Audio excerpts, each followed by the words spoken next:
Good morning. This is Michael Smolens, the government editor at the San Diego Union-Tribune, coming to you live from our downtown newsroom in San Diego.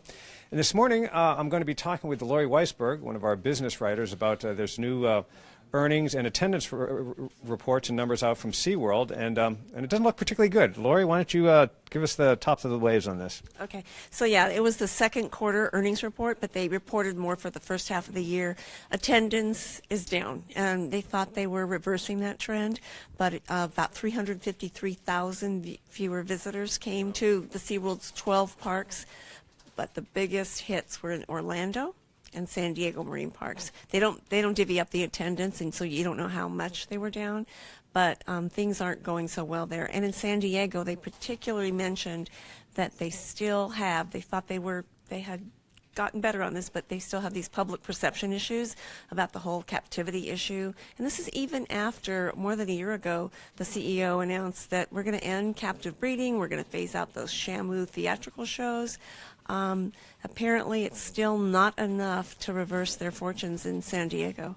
So the blackfish effect still is hurting San Diego. Now, while it's not as local, what about Orlando? What's the problem there?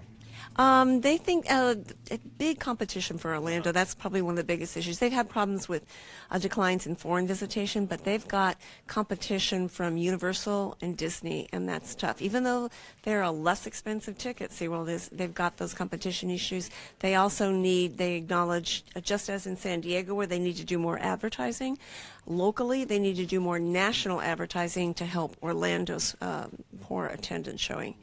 Now, what about on the financial side? How has this affected things? So revenues are predictably, for the first half, are down about 5%. Is that, when you say predictably, is that sort of normal, or? Well, no, I shouldn't have said. Well, when I said predictably, because attendance is down, that's there's different reasons why, but yeah, revenues are down, earnings are down, and the second quarter was better, but only because Easter fell within the second quarter, so it compared favorably to a year ago. But they thought it was better to look at the whole first half. So they know that they have some work to do. They also acknowledge that they are still on track to cut their expenses by $40 million by the end of 2018. They're on track to do that, and they're going to try to save another $25 million, but put some of that money into this advertising they need to do. So is it largely an advertising thing? Like you've referenced many things they've done, the phasing out of the more controversial aspects of it.